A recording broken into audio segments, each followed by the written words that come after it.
even when you stop seeing them, that's when you get that false sense of security of, oh, I got them. Yeah, But exactly. you didn't, because there's always, it's like the Jason movies and stuff, like the serial killer movies. They're never like really gone. They're never really gone, especially if you have carpeting. Like that's what freaks me out the most is like there's carpeting in that room, so like they'll never be gone. And then at the same time, though, I only find dead ones. So clearly, what I'm doing is working, but it's still like if you walked into a room and there was dead zombies, you'd feel okay because they were dead zombies. They weren't live zombies, or like moving zombies, but you still know that there's zombies around. One of them could be faking. One of them could be just sleeping, just like Yeah. taking a siesta from eating all the brain matter, just like snake mites. Snakes and Stogies, Yeah. episode 188. Welcome to the show, folks. Hello, it must be Monday. Monday. This episode is brought to you by Fulvius Apparel. Use code THN at checkout. Save yourself 15% off your entire order. That is the exclusive code just for THN listeners and viewers like you. Got some new shirts up as of recently. Got a couple more that I'm going to be adding. Bro, you knocked it out of the park with the Cordellidae. You knew what I needed in my soul. I did it for you, buddy. You did, dude. And that plate 30, like it's plate 30, right? Is that Albert Gunther circa 1876? I honestly couldn't tell you. It doesn't tell me, like it didn't have an author with really? it. I'll find. I find those plates, and some of them are in decent enough shape to where I don't have to recreate the text, but some of them are, and so that's not the original font and text that was with it. But I try to find something as close to that as possible. Yeah, that's stencily almost primitive typewriter, printing press, if you will. Yeah. So like I spent hours on some of that stuff over the weekend. Like I came in here, smoked like 2 cigars and just for like 3 hours straight, just zoned in, and working on that stuff. And I freaking love it. It's excellent. It's like playing a game. Like if I was playing Xbox or something, I just like time just flies because Katie came in. She's like, "You've been in here for 3 hours." I was like, "I've been here for like an hour and a half." And then you look at your watch. And then I'm like, "Oh, it's almost 1. Yeah, okay. Yeah. Fair enough." Yeah, I had a feeling Nate would like that crocodilian shirt. So. Oh yeah. That crocodilian shirt. I'm wearing that one right now. I did test printers. Nice. Because I was worried that they the files look good, but if anyone's ever done print related stuff, there's like what you see on the computer and what you see on the actual printed medium, be it paper or cotton shirts or whatever. Sometimes it's not, they ain't the same. So yeah. I do test runs. Those test runs usually end up being my shirt. So yeah, man. And dude, from what it looks like, you're not wasting material. It's good.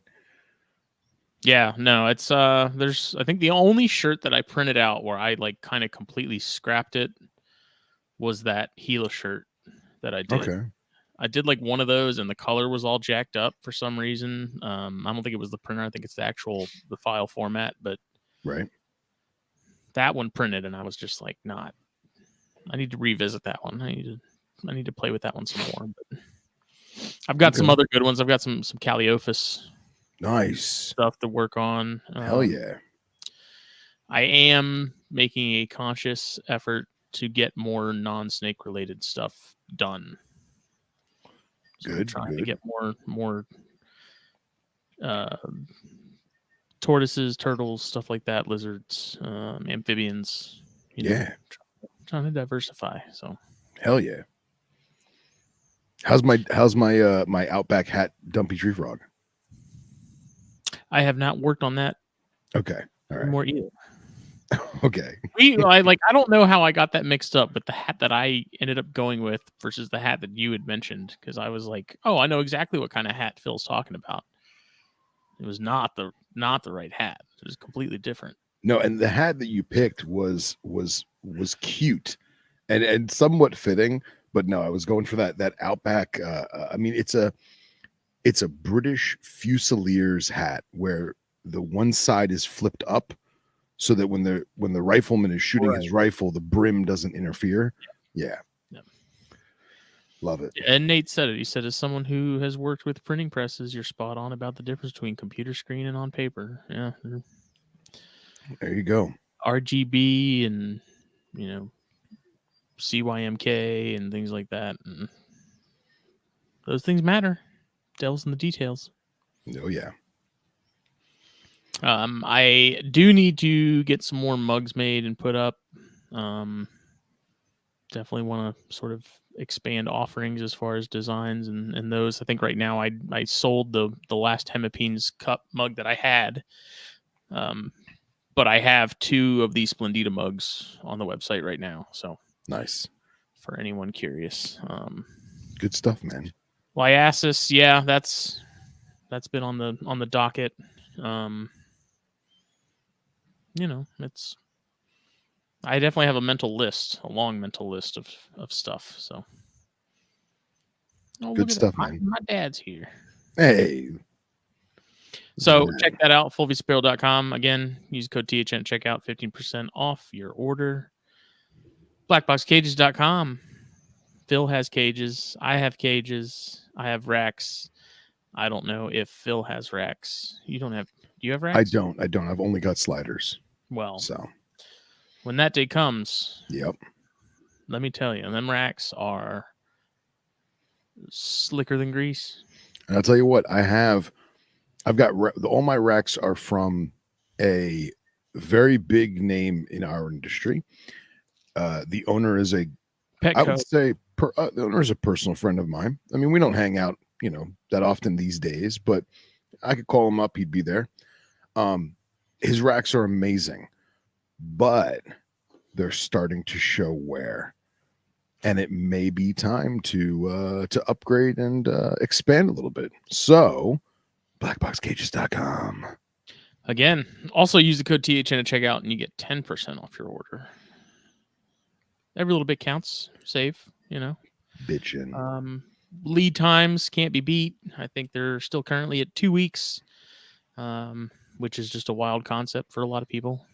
Order a cage, get a cage. No guessing, no emailing saying, hey, any idea when my order is going to be shipped out? And you being like, yep, it's there, with 0 updates, so which has been my experience with particular other companies in the past, where I'm like, hey, what's an update on this order? We have the order. Okay, thanks.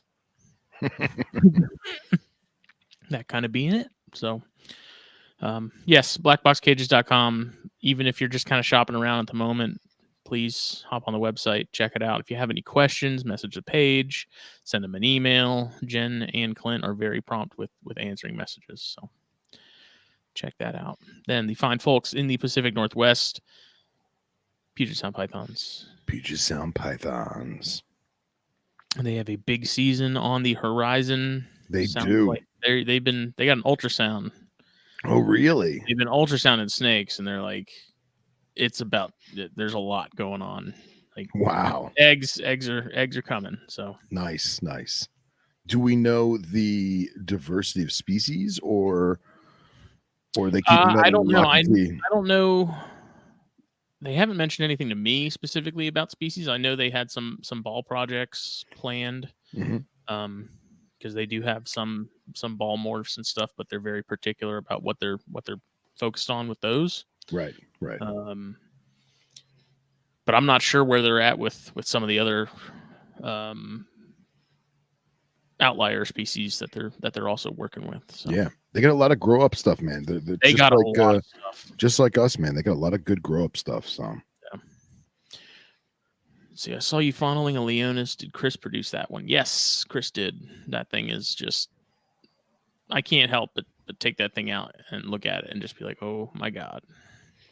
So we'll get to it in a little bit, I'm sure, but like with this recent cold snap that the East Coast has been experiencing, I was hesitant to feed my Leonis because I don't keep it on heat or anything, and it's probably the coldest thing in the room. I literally just fed it a boiled pink, and the thing scarfed it like, oh, cold weather? I don't think so. Yeah. Mine don't care. Mine Yeah. eat regard. Like both of them are just monsters. Kings of Leonis. Yeah, I really thought that design would be a hit, but I think it's too niche, man. it might be. It probably is. I don't. Yeah. I thought it was good. I thought it was great. Yeah. Especially on that Texas orange. Oh yeah. Looks real good. Oh yeah. What temps are your room, Philip? Well, it's actually, I figured we'd get into that in a little bit, but right now I'm sitting outside, and I believe this may be the coolest it's been this year, and it is 60 degrees Fahrenheit. Oh my gosh! It is heavy winter wear. It's I'm in basketball shorts and a Fulvius Apparel t-shirt. Life is good. The snake room, however, is only 71, and it's killing me. I actually moved that Leonis into my bedroom, which is like 66, I think. And it's the only animal in there just because I wanted it to get a little cooler, just to kind of help it do its thing. But yeah, it's only 71 right now. I want to crack a window so bad, but Fish and Wildlife won't let me. So, but we'll talk about more about that in a little bit. Yeah. You got a package in the mail too, right? Didn't you? A little black bag. Oh, I sure did. You sure did. Look at that. Caffeine. Snakes and Stogies blend. I actually was going to bring mine outside, and I completely forgot it. Stay energized. So what I had it right here on the little table, but because of the way the camera is, it doesn't get any of that stuff. It doesn't have the, all the knickknacks that we've accrued over the years from various people. But I wanted to get a shelf where I could like put stuff. That's what you should do, man. That's right here, just. That's really what you should do. But coldbloodedcaffeine.com, Snakes and Stogies blend. Do it. You will like it. It is that it's the odd combination of Mexican and Rwandan coffee beans. It dances on the palate. It's I feel like it's such a good, it's me and Phil, like to a T. To a T. To a T. Like if we were both ground up and put into boiling hot water and you drank it, that we would taste like this. We would. So check that out. I need to load up. I want to get me a bag to take with me to Tennessee so I can show it off to my family. Oh, when are you going for Christmas? Yeah. So I'm off. Nice. We get the week of Christmas off. That's awesome. So from like the 23rd through like the 2nd of January, I'm off. Which excellent. Frankly, is entirely too much time because I remember last year, like it was great for the first like 3 days, and then after that, I was like, I'm bored. I'm ready to go back to work. I haven't got nothing to do. Like, and well, I mean, this year too, it may be different because if I get orders, Fulvius orders and stuff, I'll need to run those printers while we're gone anyways, because you do need to sort of cycle them regularly. That'll be a good excuse to go and do that. So, oh yeah, we'll see. Excellent. Yeah, cold-blooded caffeine. Grab some. Use the link below. So if you're on YouTube and stuff, down below there's a link where you can order. Me and Phil get a little something from it. Otherwise, you can use the code S, the and symbol, ampersand, at checkout and get some shaved off your order as well. Yep. Do you ever smoke cloves? Oh, I don't think we've ever talked about cloves before. We have not talked about cloves. So I Go ahead. Go I hate them. ahead. Really? Okay. What I've had, I hated. Okay. I don't know if you smoked cloves before the United States banned flavored tobacco. This would probably be, I guess it was maybe 2010, 2009, something like that. Did you smoke cloves back then? We can still get cloves. No, you get clove cigars or cigarillos, but an actual clove cigarette, like a real cigarette, is Uh, banned in the United States. You have to that smuggle them from Canada. that I don't know then. So when the United States banned flavored tobacco because it was too appealing to kids, little did they know that vapes were going to be a thing. Um, I smoked cloves on occasion. You know what I mean? Especially in college. Like it was the cool thing to do in college. Like girls liked it. It was snazzy. It was a black cigarette. It was cool. I actually had one. Somebody brought some back from like the Bahamas or something recently. And they're like, "Hey man, I got a clove. You want a clove?" I was like, "Sure." I haven't had smoked one of these in 10 years, man. And it was good, but I can't see myself smoking it regularly as a normal cigarette smoker. But I thought they were enjoyable. They definitely always smell better than they taste. That's for sure. But yeah, I think the clove cigars or cigarillos, whatever they're called, where it's not intended to be inhaled, it's intended to be smoked like a cigar. It's not for me. I'm not a fan. Did you see this? Oh, you got one? This is Cox. This is my Secret Santa from Cox. Oh, that's awesome. Look at that. Look at the little inlay and everything. That's great. Yeah. It's like That's awesome. super thin. It's like the size. It's like a stick of freaking gum. That's fantastic. Who makes it? Gerber. Nice. You're a Gerber baby. I love it. I don't know. I like it. That's awesome, man. It's nice size. Nice Yeah. easy size. I had to trim a fingernail. So Yeah. Irrelevant. But yes, we used to, so when I worked at the shop, he still carries the Jarum blacks. And then like the Bally Highs and like all the tropical flavored stuff. Yeah. And I had a buddy at one point buy some of the Jarum black menthols. Okay. And it was, how do I describe this? If you took a dried up Christmas tree. Oh my God. And then you took some of like the worst potpourri you could find at TJ Maxx that was like God. back of the shelf that no one wanted to buy. Just dry. And then you put it in like an old rusty blender from Goodwill that's been sitting there for 10 years. And then you slapped a used filter inside of a stupid piece of black craft paper, you would have yourself a clove cigar. Man, tell us how you really feel. It was bad, dude. And then it like, it like coats your teeth. Like you can feel it. Like it puts this weird like film. I don't know how to describe it, but there was like a lining. it had its own enamel. Yeah, dude, it was horrible, and it was like it tasted bad. It was just horrible. It was bad, but nice. I had people come in looking for those specifically all the time. They're like, "You guys have the Jarums? We can't find these anywhere anymore." I'm like, "Yeah, there's probably a reason for that." Yeah, horrible. Yeah, and I feel bad for a lot of the people that smoked clove cigarettes, and then they banned them, but they kept the packaging the same on the cigars or the cigarillos. So like people bought them thinking it was a cigarette, and I'm sure they learned the hard way. And then they take a big old drag, and they're like, "Yep."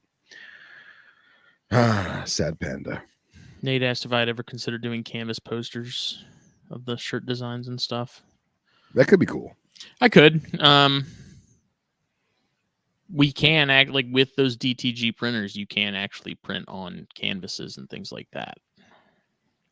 I just don't know. I'm always terrified to mount it. Coat that in like a poly or something to preserve it.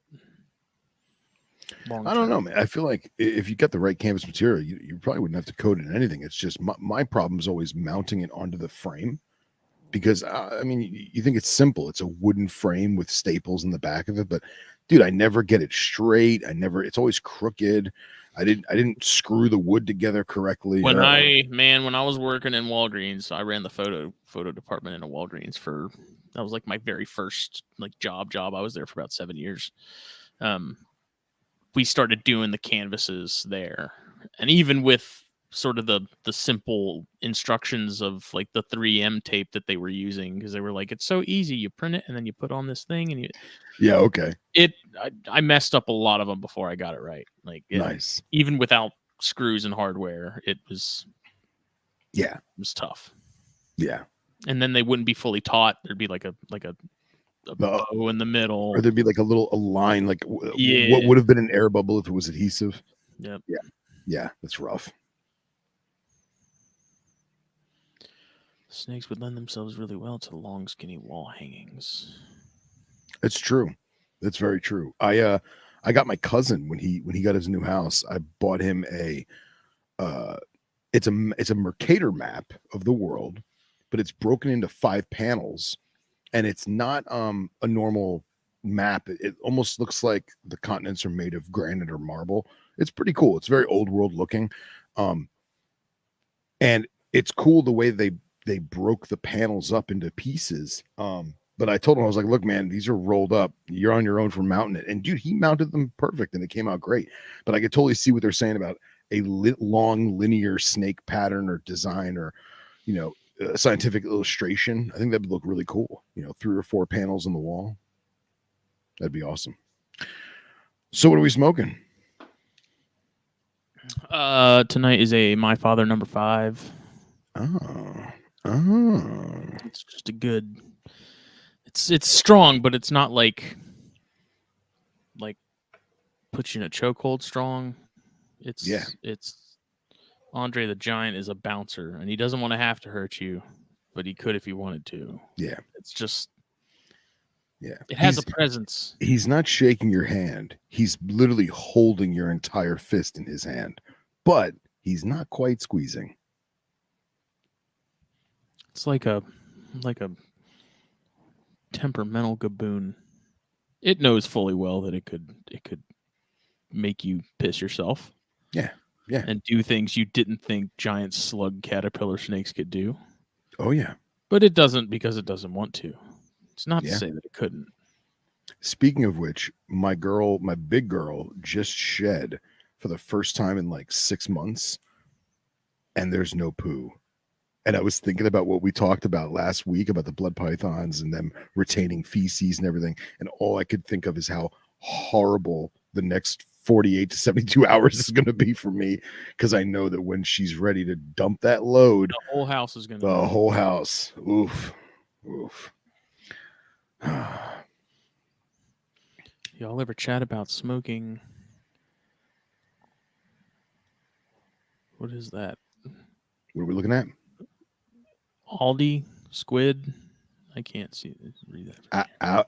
Weed. Weed. I guess, is that how they spell weed? No, we don't partake in the devil's lettuce. I don't. I've tried it. Not my thing. It was all right. To each their own. But not on the show. It was overrated.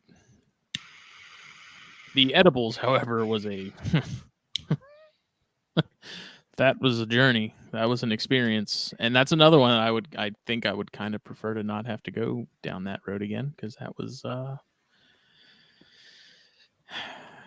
wish someone had told me what I was supposed to be doing when I ate those. What were you supposed to be doing? So I was given 2.5 of these things, and they're tiny, right? They're not big. They were like, little. And I was like, you're a big guy. I'm big. I'll eat all of them. All 2.5 of them. I was like, how strong can they possibly be? They're little. Yeah, right. I didn't read the package. I didn't read any of that. Raj gave it to me. The dude that owns the cigar shop. He's like, here, I don't like pineapple flavored stuff. And I was like, neither do I, but I'll try them out. Why not? Yeah. I ate them, and then I went home, got in my car and drove home, and nothing had happened. And then I'm standing in the kitchen watching TV, and then all of a sudden, I was thrust into another plane. Jason Keller was there playing the bongos. No, but it was fun for what felt like an hour. It could have been longer, could have been less. I'm honestly not sure. Yeah. And then I didn't like it anymore, and I wanted off that ride. And then I started sobbing because it wouldn't go away. And Katie thought it was hilarious and messed with me the whole time. That's horrible. That's absolutely horrible. Your wife's a sadistic person. She thought it was hilarious, but then she also felt bad for me when I started to cry. I'm gonna go ahead and say I cried because it's like I don't want to feel like this anymore. Hey, Trippy says he slept for a whole weekend. She knew what I was talking about. You know, she's like, then I felt bad. And she's like, because I knew exactly where you were. Nice. Yeah, I don't know. It was, again, if I had maybe done like the half piece, maybe would have been nice, would have been pleasant. And it wasn't unpleasant. It wasn't like I didn't have like sleep paralysis demons coming after me or anything like that.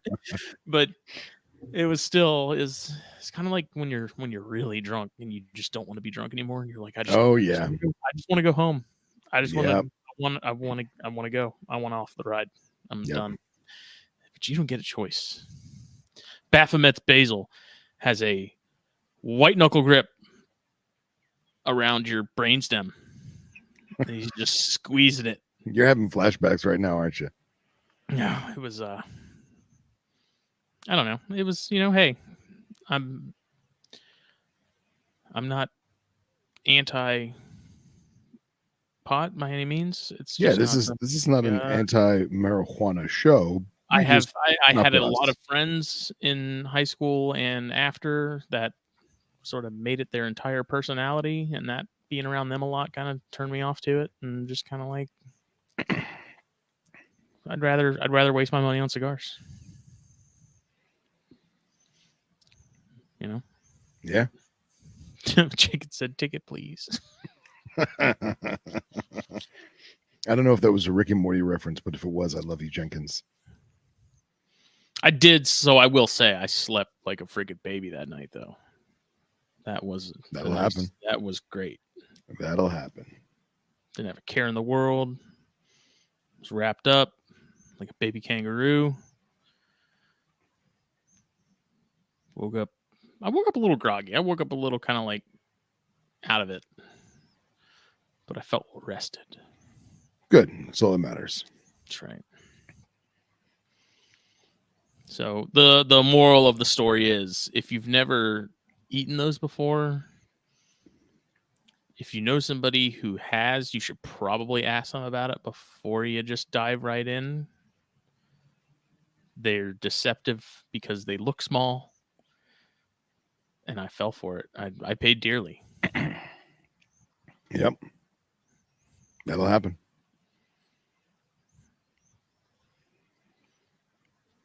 What's new with you? Wow. This is a segue into hell from hell. I feel like Jason Keller just like patted me on the shoulder for a second there. I'm getting weird. Same old, man. Same old with me. Is he patting your shoulder or rubbing your thigh? Oh no, patting my shoulder. And I could feel his hot breath on my nape. Oh, that's even worse. Stop. His hot man breath. It smells like IPAs. It's just IPAs and Marlboros. Yep. That's our boy. God bless him. Same old on my end, man. Trying to get the room cool. We keep bringing up temps. So for those of you who've been listening to the show as of the past few months, I've been fully decked into having an arid grassland desert snake room. There is some temperate and quasi-tropical stuff in there, but for the most part, it's as deserty as I can get for living in a semi-tropical place on the planet. For those of you curious, I'm at the 26th parallel, so the humidity is thick with 3 C's, as some of our friends would say.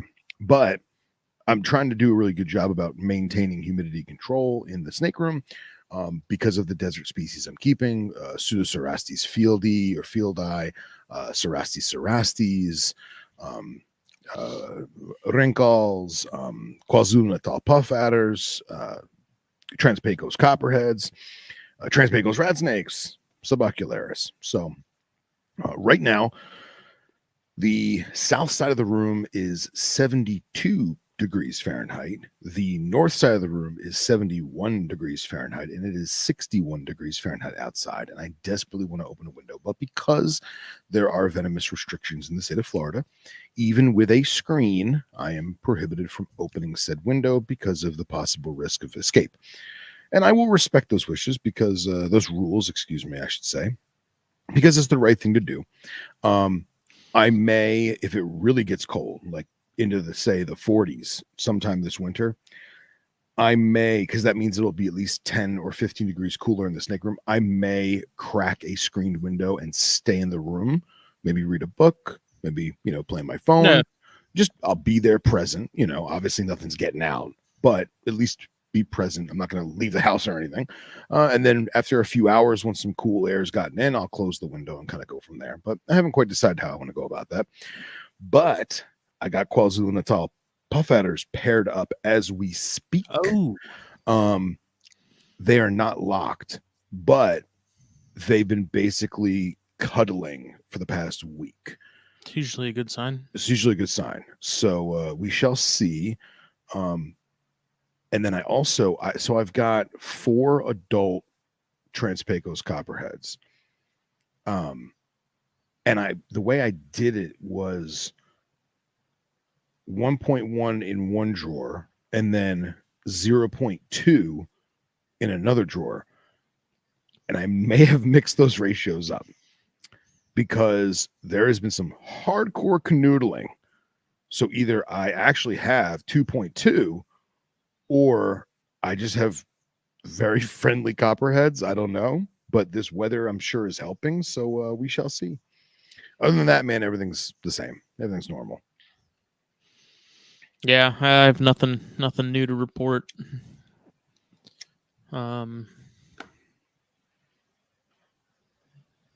Hopefully chondros.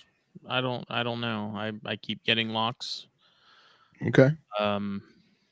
Is she We'll swelling up at all or no? She hasn't yet, but I do remember last time I produced chondros, it was like December. I got a decent amount of locks, and then it wasn't until I think January that they were laid. And I've been writing down every single time I've found them and confirmed locks. But he's staying in there until I get. That's fine. Definitive. Have you fed him in there? What, with her or no? I have. And they've been cool? I'm gonna knock on wood and say yes. And I didn't mean in an. I meant more like he actually takes the food. Yeah. That would be my concern. I wouldn't fed chondros in the same cage, and it's gone terribly wrong. And it's unless it's a huge cage, it's such a bad idea. Yeah. But yeah, I was more worried that he would just have booty on the brain and not want to eat. No, he's actually always been really good about that. Surprisingly, Excellent. As many issues as I've had with that male since I got him, because it's a problem child. Just getting him to eat when I first got him, anything other than live was really hard. But finally, he got it together, and now it doesn't matter what's going on. He's gonna eat. So nice. Good. And that female actually, so she's kind of. She's been a little odd. Like I've offered her a few times, she refused, and I'm wondering if she was fed live almost exclusively, because it's not until I like really start wiggling that thing and really like tapping her with it and getting stupid with it that she's like, oh, okay, I'll eat it. If I just hold it up to her like I do any of the other chondros, she's like, she just stares at it. She's like, what is that? So yeah, I think she was fed live, and and nothing but. But I'm also not feeding her a ton because she's huge. She does not need more food. Yeah. It's pretty much maintenance feeding at this point. Just maintaining. Yeah. So that's good. I will say this: my Gila monster has been weird ever since I put her in the black box that I decked out. She won't stay in her hide cave, and this is I don't want to say the same. So I built multiple caves out of excavator clay at my old place, and when I moved, they're so hard to break off of glass and whatnot, and I wound up abandoning that enclosure to my old roommate, and him and his girl are actually breeding axolotls in that tank now, which I think is awesome. But I took the hide caves and I used that clay to make a new cave, right? So it smelled like her and everything else. She won't use it. And I'm like, why won't she use this? She's sitting out like in the open in the corner on the cool side of the enclosure. So I thought, well, maybe the heat lamp's too hot. So it's got a dimmer on it. So I turned the heat lamp down a little bit and it's 71 in the room and she just doesn't care. She's like, doesn't want to bask. It's kind of weird. She's eating, she's pooping, everything's fine. She's not losing weight.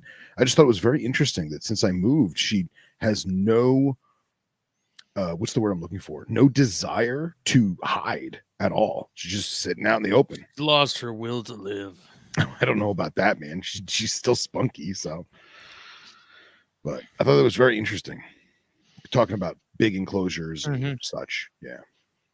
And Meteoric, we definitely need to link up, brother. I know you're in the Sunshine State, so DM me and we'll. I want to herp with Phil. I got to get down that way. Y'all got to just come down for a weekend, man. That's just such a far trip for a weekend. No, how far is it to BlackBox? 4.5 hours. Oh, okay. All right. Never mind. Yeah. How far is it to Billy's? 6 hours. Okay. It'll probably be like solid 8. No, I'm pretty sure it took me like 9.5 to get to your house. But 2 hours of that was in your state. So just saying. Makes no sense. But that's how, because y'all got these tiny little bridges and 2-lane roads. Who the hell ever heard of 2-lane roads? Come on, man.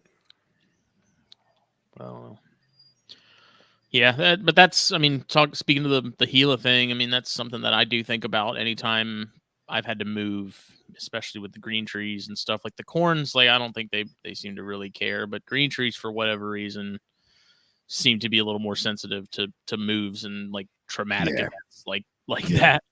I know it was pretty commonly said with a lot in some of the groups and forums and stuff that moving, like if you sell an adult female and you ship that, cross country or wherever, shipping it at all, like you then need to give that female, it was recommended to give that female like a year to settle in. Oh, I believe it. I believe it. See, I do, but at the same time I don't, because it's like, again, if they were this sensitive to the slightest bit of stress and yeah, but we're talking about a generalization, right? We could have had outliers, or not outliers, but we could have had exceptions to that. It's like Kyle told me that any montane rattlesnake, for the most part, if you change locations to that animal, it may take 3 to 5 years for that animal to become acclimated. And that could be a captive born baby that, the breeder raised up for 3-4 months and then sold. It could take that long. I mean, I've gotten lucky with my clobber that, yeah, I knock on wood, man. Like I've never had a single issue, but lepidus, I've had some issues. So who knows? And dude, Meteoric, you're in Palm Beach County. I'm in Boca, man. Why are we not grabbing a beer and talking about snakes? This has got to happen. DM me, brother, please. Yeah, I don't know. I got that female, and that was a local thing, and that was a local move, so I wasn't as worried about it. I mean, yes, she got changed from the the exo she was in into a much more spacious tub, but even with that, I keep the interactions as minimal as possible for a while, and don't offer food immediately usually. Just You give got them. him in a 32? No, she's in a 200 quart. Oh, holy crap. Okay. She's in one of the Python portal setups, dude. And Oh, nice, even nice. that's a little small. Like she needs Really? she needs to be at a 4-foot. Really? And Jake has one that I used for the other female chondro I had, the one that I lost. He's like, yeah, I gave it back to him after she had rolled because I was like, I don't have anything in it and I'm not using it for anything. So I was like, you want it back? And he said, sure. But now he's like, do you want it back? Because I don't have anything to put in it. Yeah. But yeah, dude, that female's she's a fucking beast, dude. Wow. Like she makes that 200 quart look small. Yeah. That's wild. That's wild. I had no idea, man. I didn't realize she was in a 200. Yeah, I wish I want to get her out and take pictures again so you can sort of get more context as far as her size and in comparison to me, but she's just wait until we're done with the season. I mean she's not as high strung as the male is, but she definitely has a pretty low threshold for your bullshit. So like if I'm in there, she's fine. But if I spend more than, a couple minutes in there changing paper, puppy pads or whatever and water changes and stuff, then she'll start swinging, and she means business when she does it, dude. Like I do not want to get hit by that snake. That is a big chondro. Does she do the Suriname boa like mouth half open thing? No, but she does like the carpet thing where they do that like sort of the wheezing, half-assed hiss. Yeah. Oh, so, yeah. I don't know, but we'll see. I mean, like I said, I've seen a lot of locks. She seemed to have very little hesitation as far as like when I first introduced that male and stuff. There wasn't like some of the females that I've paired previously. Like you put a male in there and they just start running and they start trying to get away. Yeah. She did not do that. She was just kind of like, oh, okay. So, speaking of runners away, how's that baby? It's definitely put on some weight. Okay, cool. It's put on some size. I tried assist feeding again the other night, and as I was doing that, the pinky just kind of started to fall apart a little bit, and it just got gross, and it spit it out again. And at that point, I was already frustrated. I didn't put the lid on a corn tub all the way. I didn't snap it, and I had a corn missing, so I was already like frustrated from tearing apart the closet, trying to look for it in there because I figured that's where it was. It wasn't, and then I was like trying to assist feed this thing, and it just wasn't playing. It wasn't playing the game. Yeah. And after like the third time of putting the mouse back in the mouth and then just holding it, and it ditched it again, I was like, okay, we're done. Like this mouse is falling apart. My hands are gross. We're moving on. We'll come back to this later. I'm not worried about it. The snake's not losing any weight. So yeah, that's good. But yeah, it's putting on weight. It seems like it's doing well. It's cruising most nights, which is good. Nice. Did you ever add foliage like we talked about or not? No, I didn't. Okay. I did. So I did switch it out. I had one of the Manzanita perches in there. They had PetSmart had some nice size small ones that are like perfect for baby green tree.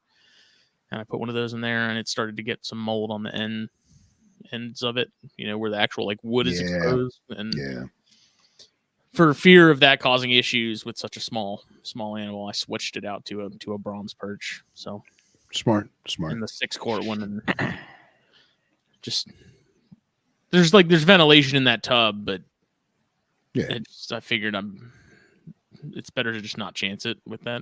If it was an older animal, it's no big deal. I'm not worried about it. But something that small, I think spores and things like that would actually cause some issues. Sure.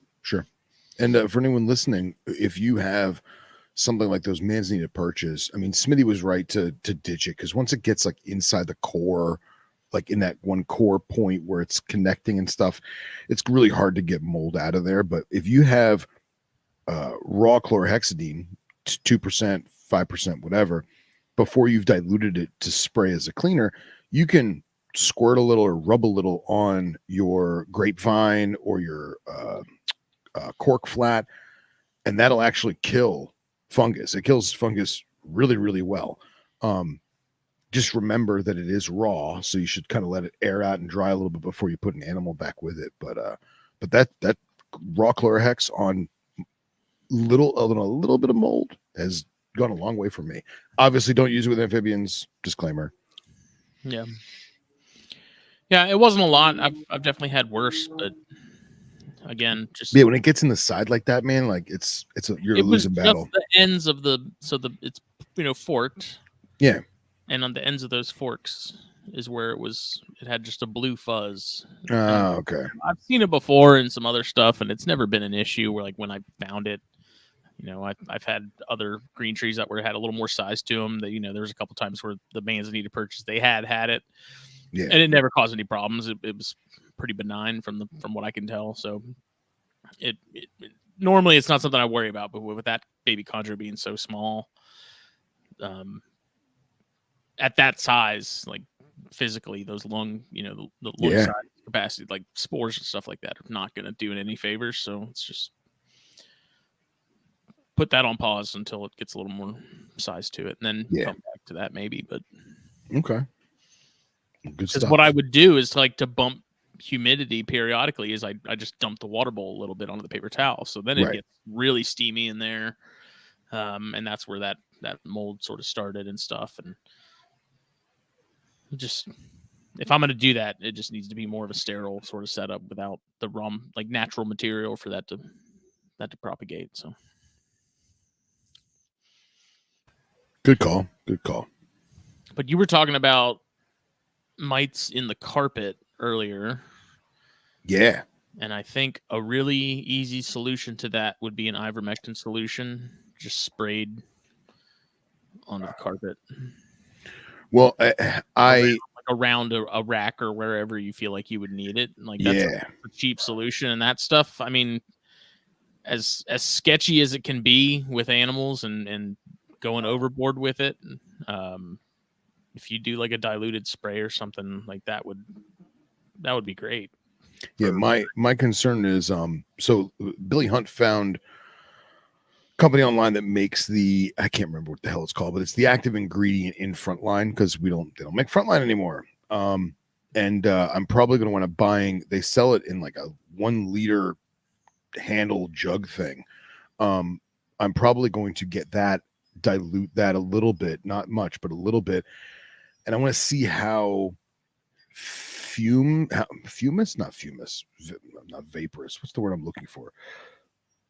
I want to noxious. Thank you. I want to see how noxious it is on like a paper towel, because I really do want to treat the carpets. I do. And not just because of mites, but because there could be anything growing in there. There could be mold growing in there for all I know, and I don't see it, It's like a khaki colored carpet, so it's even harder to see certain things. But I really want to spray the carpet in the room, but I'm afraid that because it is a sealed room, an escape proof room, I don't want those fumes to kill stuff.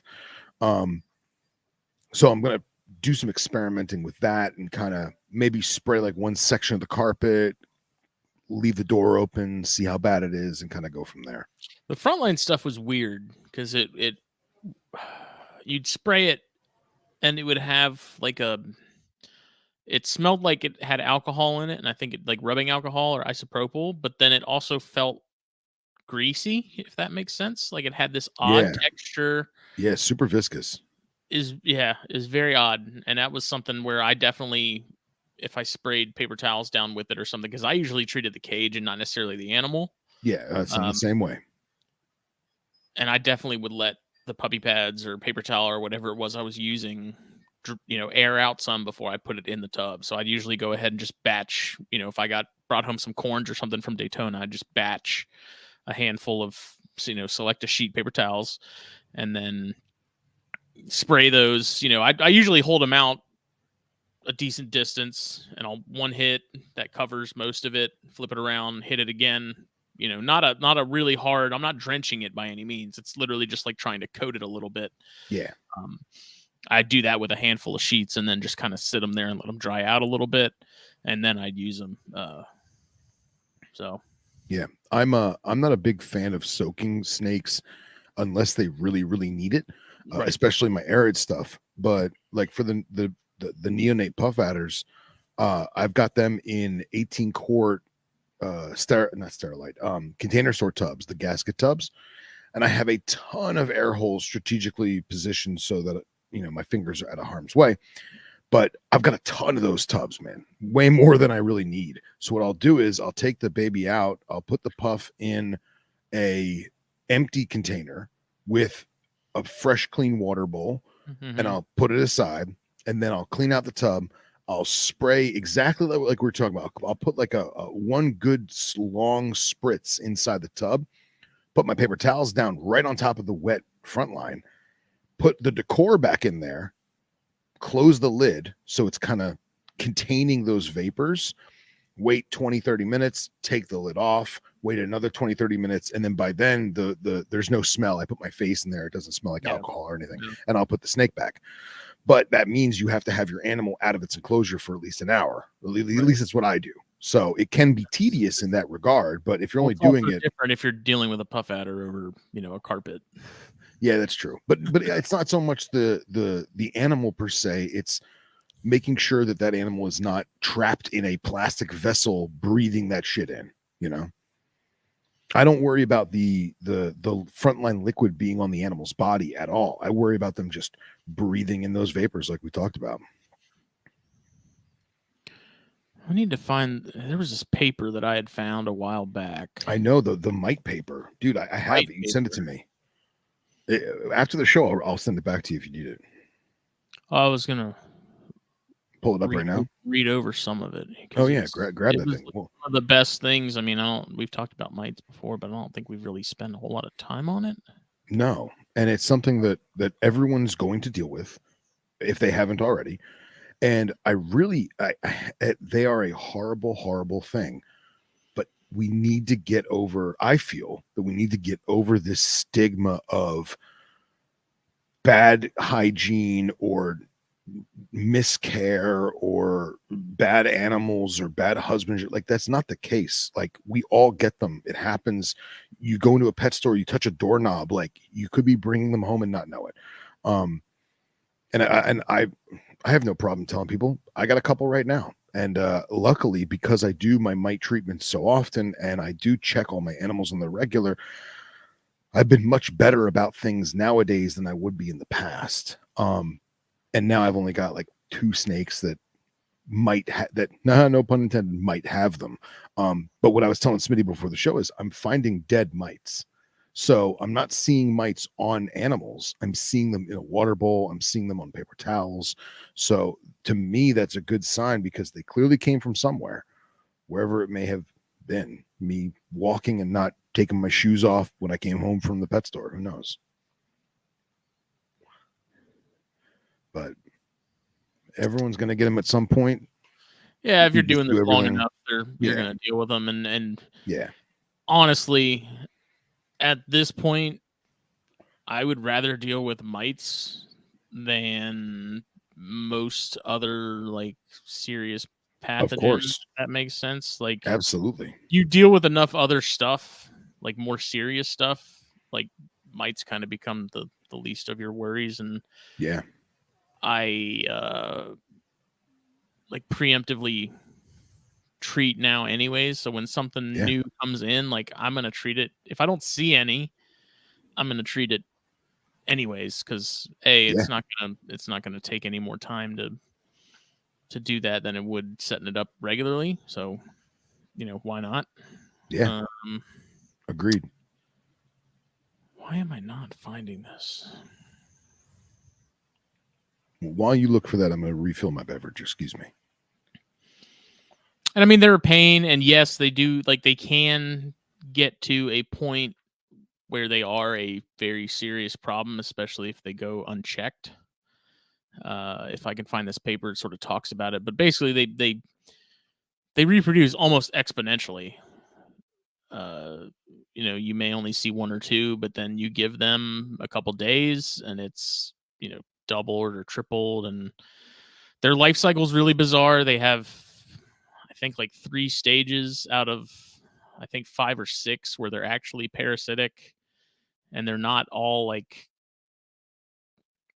sequential in that way. So like they have one period where they're parasitic, and then they have another period where they're not, and then another period where they are, and it's odd, but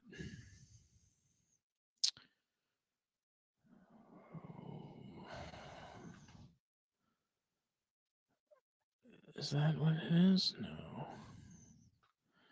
I thought I had saved it, but damn it. I haven't used predatory mites. I believe Phil has played with them a little bit. I know Nippers used them, and he seemed to have pretty good success with them. For whatever reason, it seemed like the issue was availability of those here in the States. Over in Europe, it sounded like they were easier to get a hold of, and they were, I don't know if it's a regulatory thing or what here, but I know Phil had kind of a hard time getting them, but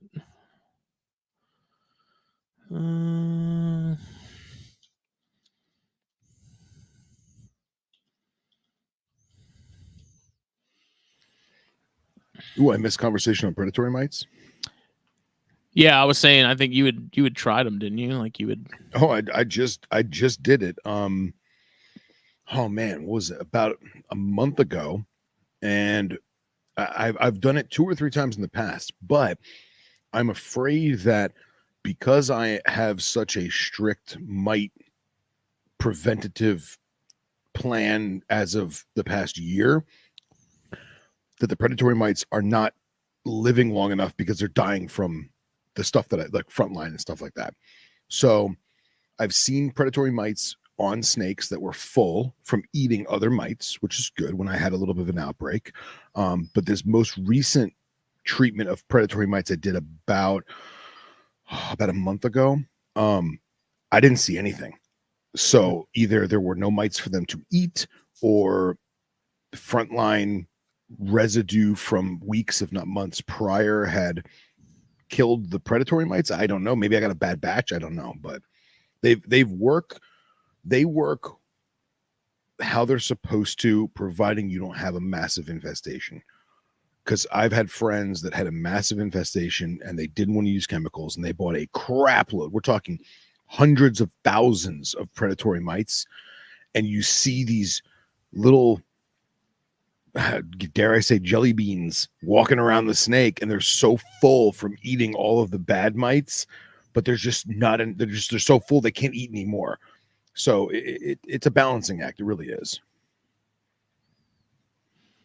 I'm really irritated. I can't find this. Oh no.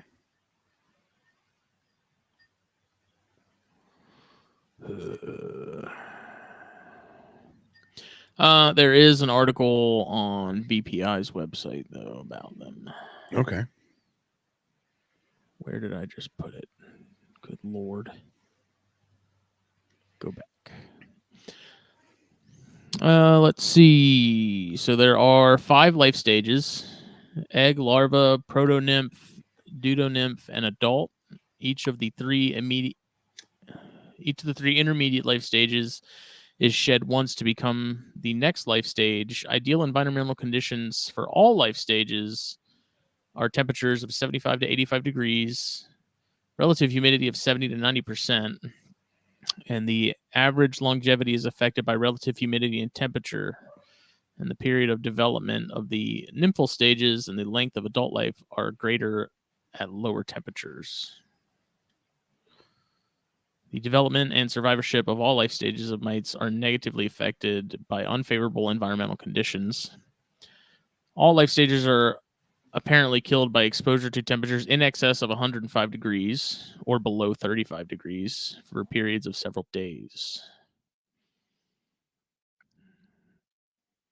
They drown when they are wet, and they desiccate and levels of humidity are below 20%.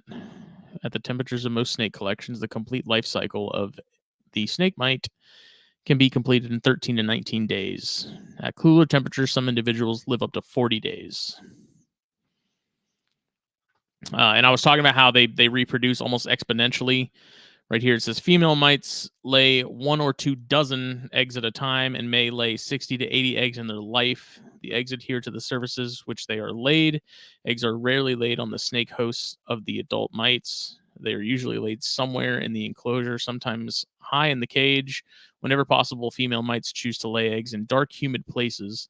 Mite eggs may be laid on the bodies of large snakes, particularly boas and pythons, usually in the space around the eye or under the anal scale. Eggs hatch in 1 day in ideal conditions, and at cooler temperatures, they may take up to 4 days to hatch.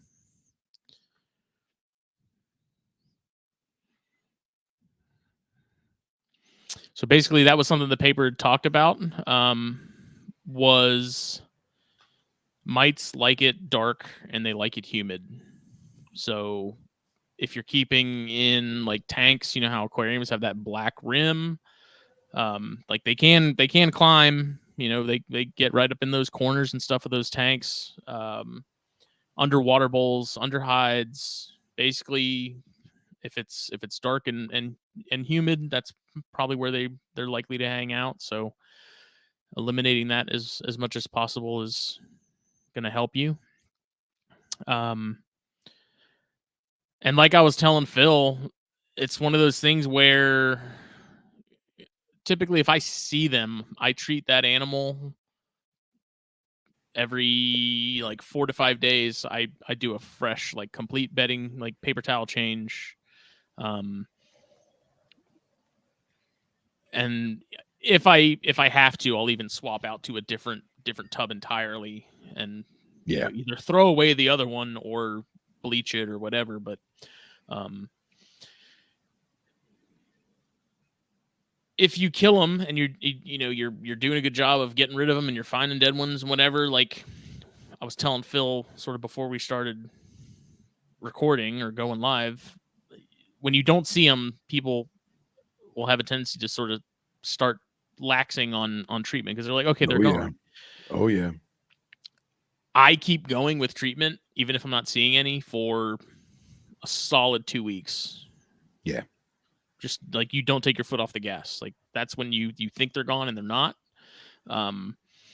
So just because you're not seeing them doesn't mean they're not still there doing their thing. Again, I don't typically treat the animal directly with whatever I may be using. I usually just do the paper towel or whatever I'm keeping them on, which if I find mites, they're automatically being taken off of whatever bedding they might be on, particulate, and they'll be put on paper towel. And then if I do multiple layers of that paper towel, which typically I will do, I'll do 2 or 3 sheets. Each one of those sheets gets sprayed, let it dry out, put it in that tub, put the animal in there. Usually I won't put the water bowl in immediately either. I'll leave the water bowl out for a few hours to a day before I put it in there, just so those fumes and stuff, you know, don't get into the water. I mean, I've never really had any issues there, but I'm sure it's poison basically. I mean, you're putting something in there that's meant to knock out those little things, and it's probably not good for them to be ingesting that.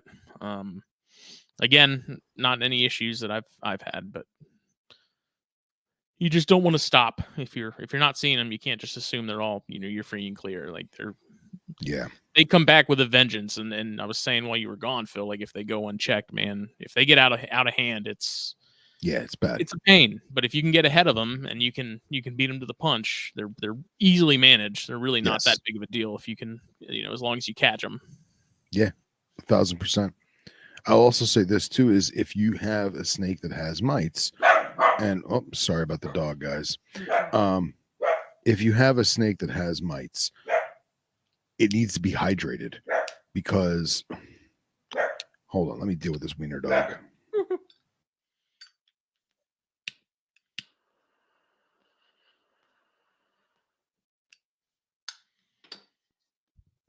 And I was talking about mites being sort of the least of my worries in comparison to like crypto and things like that. But mites can also be vectors for other pathogens if you're having mites that are going and spreading into other tubs and cages that you have other snakes in. So there is concern there. But again, if you're getting in new stuff, you know, everyone preaches quarantine. I'm all about quarantine. treat them if you're not seeing them. Even if something comes in, like I think I've even gotten snakes from like Chris, and I still treat them just in case. Yeah, You know, exactly. it's like, again, doing it assuming they're there, even if they're not, is much easier to deal with than moving them into your room after a certain period of time, and then it's like, oh wait, I have mites, and then you start looking in the other tubs and stuff, and it's like they have mites too. And once you have that, where you have to do like complete collection sort of Oh yeah, cleansing, that's when it's a real pain in the ass. That's when it Yeah, sucks. And for sure. You only have to do that once to never want to have to do it again. Yeah, yeah. And as I was saying before, someone said peak call. The anytime you see an animal that has mites, even if it has 2 mites on it, right? 1 mite on it, soak that animal in a container that has a centimeter of water, 2 centimeters of water, right? Because these are parasites. They're external parasites that are drinking the blood, the nutrients, the life force of your snake. So that snake is going to be depleted of nutrients. It's going to be dehydrated. It's almost guaranteed. And it's very, very common for snakes to immediately start gulping water. Now, some snakes will be apprehensive. They may be resistant to you putting them in that water. I have literally taken a snake and put its face in the water bowl and held it there for a second until it realized, oh, wait, this is water. I should drink this. And it immediately starts gulping down water because of the mites that it had on it. And the cool thing about soaking it is, too, is mites are so small and so frail and fragile that a lot of them, they'll jump ship, right? They'll fall off the animal. So just putting the snake in a container of a centimeter or 2 of water may actually take a bunch of the mites off the animal. And then when you remove that animal from the water, those mites typically stay in the water. So that can be an additive to your prevention or your cure, if you will. But the biggest thing I've seen is people that don't allow the snake to get a big drink or to get rehydrated before they spray or they add their powder or whatever treatment they decided to use. And that stuff gets in the water or it gets in their face. You know, they have a diluted soapy solution that they spray on the animal. It's liquid. The snake is going to naturally drink it. And now they're drinking the poison. So I always like to soak the snake, let it get a big drink, take it out, let it relax in a non-wet environment, then do my treatment if I am. Yeah, and it's gonna vary depending on sort of what species you're dealing with too, because I mean the likelihood of you having issues with snake bites in like your Cerastes probably really, really, really, really, really Yeah. slim. I'll be honest, I don't even think about it. So things that are much more temperate to subtropical to tropical, you know, again, if it's humid and it's warm, mites are going to be happy. yeah. Fortunately, they are easy to kill. That is kind of the nice thing. Is yes, they can get out of hand, but once you can get them sort of roped in and under control, it's pretty easy to manage from that point. It's just a matter of assessing how bad, like especially if you've had like a serious outbreak in your room. If it's real bad, that's when it gets tough, because if you're finding them in multiple tubs and multiple snakes, then it's pretty safe to assume that they're in just about every tub you have. So that's when you have to unfortunately treat everything and then treat everything again 5 days later and continue to do that for, 6 to 8 weeks. It's a pain. So you save yourself that frustration by just going ahead and treating things when they come in, whether you see them or not. Just handle it. Doesn't hurt the snake. Agreed. I've never had any issues. The only thing I've had issues with is ivermectin solutions. That stuff is gnarly. Like, as a anti-parasitic, like topical solution, that stuff works like $1,000,000, but that stuff is also very easy to overdo. And that's why I don't really recommend it anymore. At this point, really, I'll only use it if I absolutely have to, if I don't have any other choice. Because even with the dilution, you don't use ivermectin with turtles and tortoises because it will kill them. Even with smaller snakes, there was one Baird's in particular I treated with an ivermectin solution, and that snake, it paralyzed him for a solid 24 hours. Snake made a full recovery. I still have that animal. It does great. Like, I don't have any problems, but I was sure that thing was a goner, man, because once that stuff crosses that blood-brain barrier, it causes all kinds of weird neurological problems. And again, it's fatal to turtles and tortoises. But that's why I like the frontline spray and those flea and stuff sprays, because those seem to be much less concerning in that regard. Yeah, I fully agree. Yeah, I mean, ivermectin works great. Like, that stuff's like the freaking napalm of drugs as far as killing things. But it's very easy to do it too much, overdo it. And hello, Ipers, our friends from down under. Fipronil is a better ingredient, and that's what's in most of those flea sprays, if I'm not mistaken. Yeah.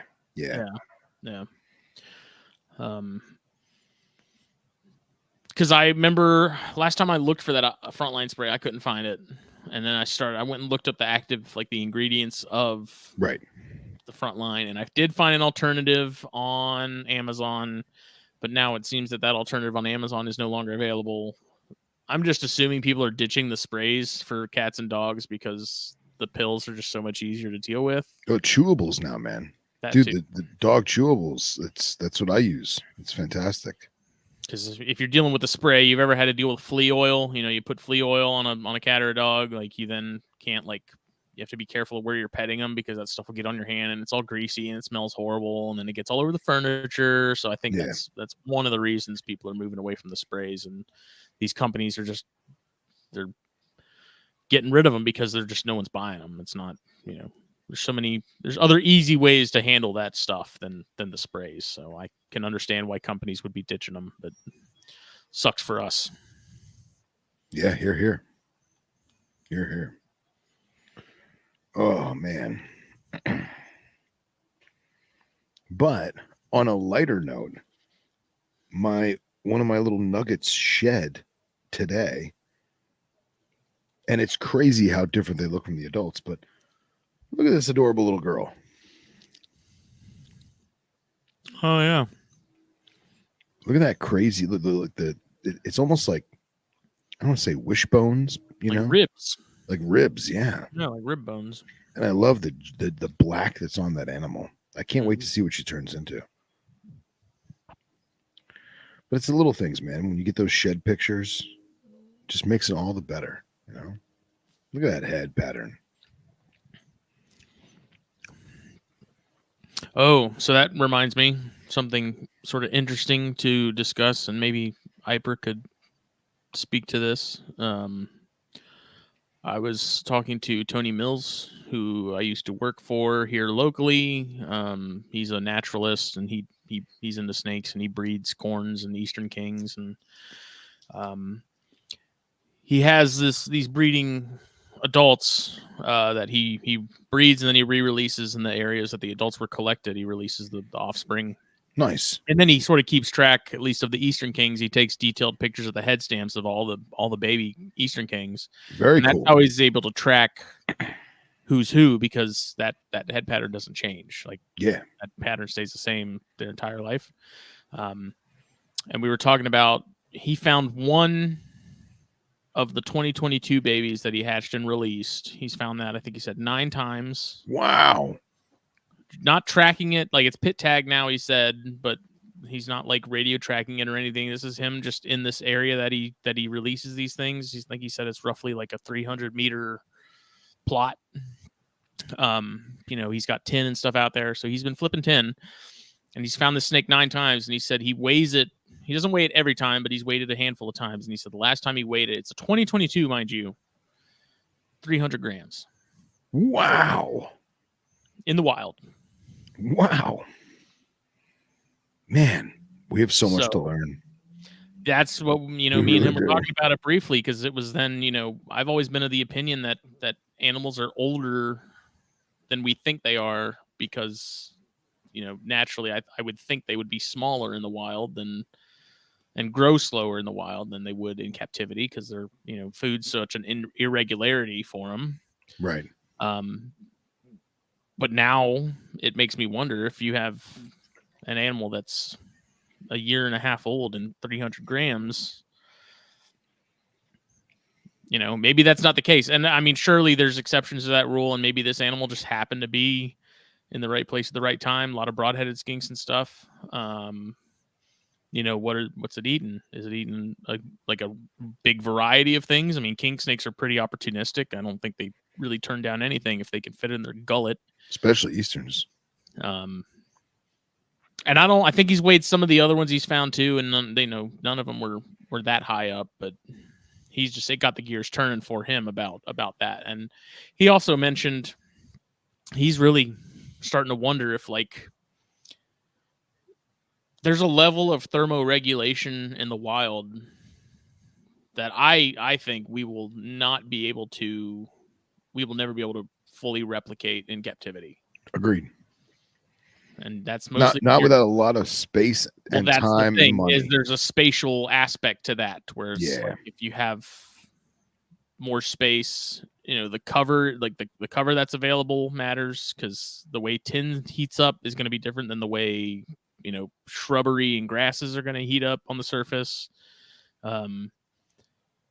He's wondering if basically these animals do grow more consistently or faster in the wild than we think they do, because they're able to so much more efficiently and in a more fine-tuned manner thermoregulate to process food, to where maybe they're getting more out of each meal, instead of sort of how we keep them in captivity, especially if you're keeping them hot.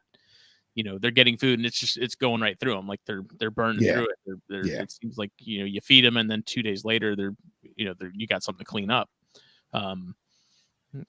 Is that the case in the wild, where they're able to, in a lot more, with more precision, I guess is probably the word, or accuracy, thermoregulate to the exact spot that works for their body to process these things faster? Sure. Or not even faster, appropriately.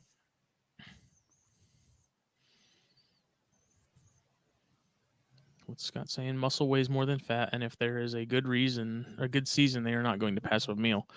Yeah, no, that's for sure. You have a thermal mosaic. It's amazing to walk around the bush with a thermal camera, sites that visuals seem identical or not. Yeah.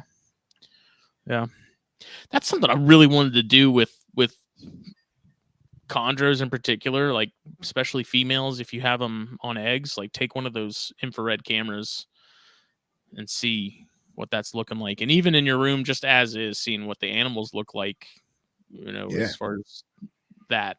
I don't know. It'd be cool. Well, it is interesting, because cold-blooded creatures don't show up on thermal unless they're actively basking, or they're beehive incubating, or they're what's the word I'm looking for? Generating heat in any kind of way. Maybe it be an undulation, like a saw-scale viper or an African egg eater, something like that. When there's friction being caused, they do. But we had a bunch of people, because we have the python hunters in South Florida, and back in the day when FLIR first became like a household name, so to speak, they would come in the pet shop and they would try and look at snakes with their thermal camera, and they learned real quick that if it's hiding behind a bush, you can't see it. If it's hiding behind glass, you can't see it. And only the snakes that were under the heat lamp were actually showing on the thermal. And I talked to a couple other friends that have found pythons in the Everglades using thermal, and it just doesn't look like what you'd expect it to. And you have to really, really know what you're looking for, because even when you have the full color spectrum, like the Predator movies, the snake is just a little blue line. Like there's no orange, there's no red. It's just not there. So maybe it's different in arid species, but in the Everglades looking for pythons. I know a lot of guys that spent a lot of money on some high-end cameras and they came up empty-handed. So Scott's telling me that they do show up. I want to see this. I'm not doubting it. I think it's what does Scott know? I think it's very environmental based in that regard. Very biome based. But and now we have FLIR cameras that plug into the bottom of your iPhone, which I think is crazy. I think it's like $300 and you can get a thermal imaging camera that snaps onto the bottom of your iPhone. And I know a lot of contractors like plumbers and air conditioning guys, they use them. I bet you Scott's got one to kind of see where leaks are in pipes or if there's hot spots in electrical. And I think that technology is amazing. So if we applied it in any regard, even in our own captive husbandry, I think it'd be more than beneficial. Man, there was something I was going to say on this topic and now I lost it. Damn it. Damn. Oh, the head stampings. So he's cataloging Eastern Chain King head markings, head patterning, right? Yeah. I remember seeing back when I was in my youth a documentary on whales, right? And we all know that, well, most animal people know that, like humpback whale fluke fins, tail fins have a very unique pattern, much like a fingerprint. And I know that there are several scientists that have a massive database of these fluke patterns associated to that individual animal's serial number or name or whatever it is. And you can even go online and find these websites. And if you took a picture on a whale watching trip, you can upload your photo. The software will scan the tail picture and tell you what whale that is, if it's known to science or not. Now, for those of you who know me, I am a super nerd and I am a bit of a coin collector. And there are several new apps on your smartphone where, let's say I get a coin from India. I found it in my change drawer at work, right? And I have no idea how it got there. I don't know what language it is because it's in another language, it's not English. I can take a picture of the coin on my phone. The app will scan it, and using a massive worldwide database of every known coin to humanity, it'll tell me what they think it is, and it'll give me like 2 or 3 options. I want to see someone do that with herpetoculture. I want to see someone take that app technology and apply it to carpet python head patterns, king snake head patterns. I think it would be kind of difficult on something like a gaboon viper that for the most part they're all the same, or a blood python, very, very similar in those regards. But something like a Florida king or an Eastern Chain King or I think a puff adder. I feel like an issue. You'd have an iNaturalist sort of scenario there, though, where people are, you're going to have individual animals that maybe stand out or something different, and people are going to be on the hunt for them, trying to collect them. Yeah, but I'm not saying in terms of a genetic trait or something that's more desirable or more rare or more unique. I'm looking at it more so for cataloging animals that are seen in the wild, like the humpback whales, where we don't have to put a pit tag in them. You know what I mean? And even if you're not putting the location of the animal, you can still put other data. Like this animal was observed at 8 a.m. on a Tuesday in November. And this is animal ABC123. Wow, 2 other herpers have found this animal. That's awesome. You know what I mean? And things in that regard, I feel like that would be really cool. Yeah, and Scott's saying it's already being used in pattern recognition studies. And I think that's awesome. I think that's fantastic. But I feel like it's kind of like I would almost want to see those pattern recognition studies be expanded onto the hobbyist world or the layman's world, where it's not just people in a lab or people in a college or a university. It's like Frog Watch, where the scientists have given civilians all the frog calls and everyone's just sharing the data, you know? Scott says, I've been involved in trying to produce identification AI systems. The algorithms are too vague at the moment. And I could see that. I feel like AI could probably help that out a lot, but I feel like it almost needs to just be a basic system where the pattern is highlighted like the whale fluke, and then that pattern is associated with a name or a number and stored. And what do I know? I don't know anything. I'm just a goofball plays with snakes.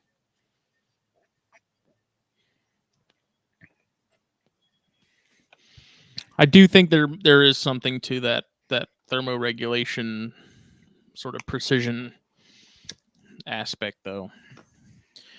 Yeah. And in keeping things, how we're keeping things currently. Even though I do think the trend of how we're keeping a lot of species, people seem to be keeping things cooler than they used to, for sure. And question about the coin app. It's called Coin Snap, I think. Yeah, Coin Snap, one word. And there's several different ones in coins and coin collecting. There's several different ones that do that. I use that one just because it's free and it's fairly easy, and providing that the coin isn't too messed up, it'll give you several options to choose from, and you're clearly looking at the article in front of you. You can make an educated decision. So Coin Snap. I have a gold nickel. Is that a thing? Yes and no. Someone gave me a gold nickel the other day. So you have a gold $5. Is it old? Like 1905? Like brand spanking new. Oh, so it's probably plated in something. I don't know. It's in my cup holder in my car with all my other change. Send me a picture later. Someone gave it to me, so I don't remember where I was. It was at the grocery store or something. This lady was like, "You can have the gold nickel." I was like, "Okay." I'm forwarding you some pictures that Scott sent me about thermal with snakes, and I totally see what Scott's saying about them showing up on camera. They most definitely show up on camera, but it's very, very different when you're looking at them in captivity, or even if you see the animal in the wild and you're looking at it in the wild. But finding them in the bush with the thermal is super hard.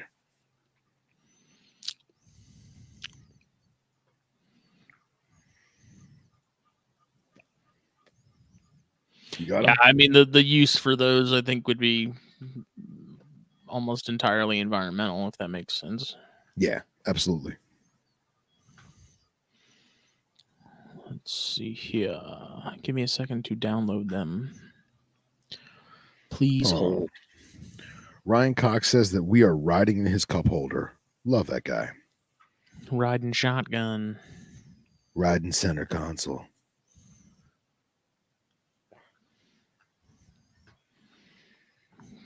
God, Facebook is like a sloth these days. It really is, man. It's back in my day. Molasses.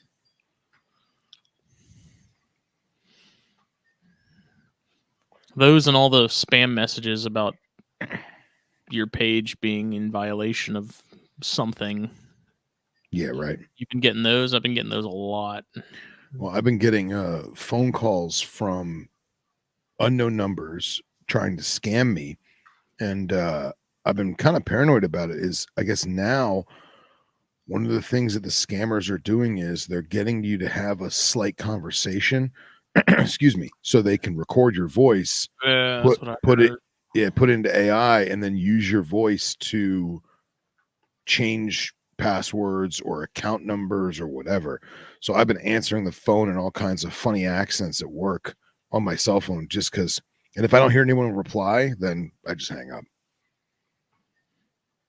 Yeah, I mess with them at this point when they call work. So I'm like, if you're gonna waste my time, I'm at least gonna enjoy it. And did you hear about this new gift card scam that they're doing this year? No. So I guess you know how you go to Walgreens or CVS or Walmart and they have like that rack of gift cards for everything from Amazon to Chipotle and Chick-fil-A and whatever. Chili's, yeah. So you know how it comes inside of like a cardboard envelope? Mm-hmm.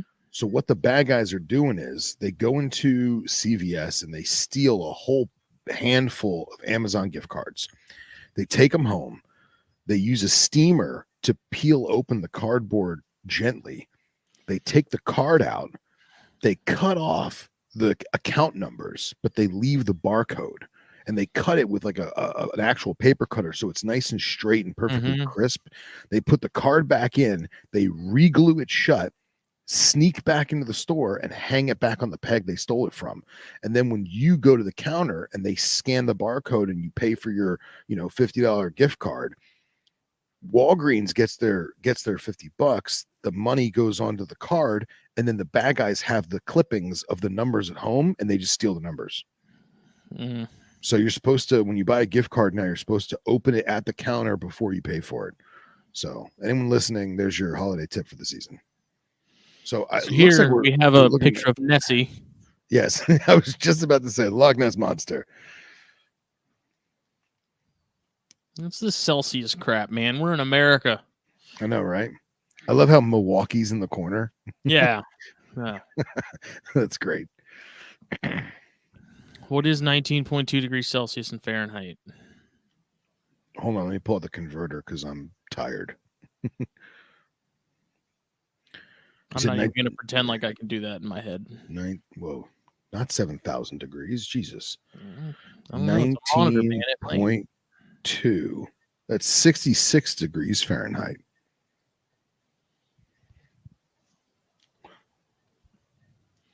So I don't know. I guess that 19.2 is like maybe the median temperature. No, that can't be. Well, if you look at the color on the bottom, I imagine that's what you were looking at. So that I guess what is this 19.2 pertaining to? It's pertaining to the crosshairs in the middle. What it's actually looking at. It's here. Right. So that's 19.2 is going to be right here somewhere, I guess. And Scott says that is a sleeping parenti. Loch Ness Monster. Very interesting. Go show one of the snake pictures. I'm trying. The context, that same animal. Okay. Snoozing. Look at that little guy. Look at that big guy.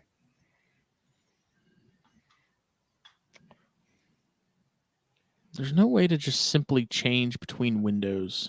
This is irritating. Thank you, StreamYard. Let's see here.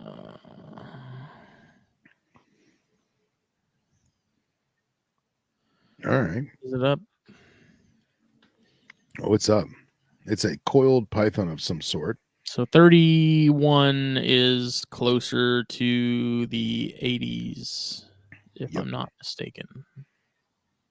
If not in the 80s. Yeah, 31.1 is 87.9. Toasty. I'm assuming that's a snake wrapped around eggs. I was going to say so. Oh, Scott says it's a mulga. Oh, it's a mulga. Wow. I thought it was a hurricane and we were looking at the Doppler radar.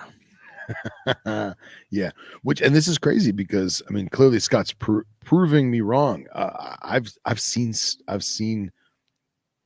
snakes on thermal out in the glades, and it doesn't look anything like this. And I'm wondering if it has something to do with captivity. Because is it more like heat retention than anything else? Yeah, it very well may be. So like you see the green that's on that screen right now? Yep.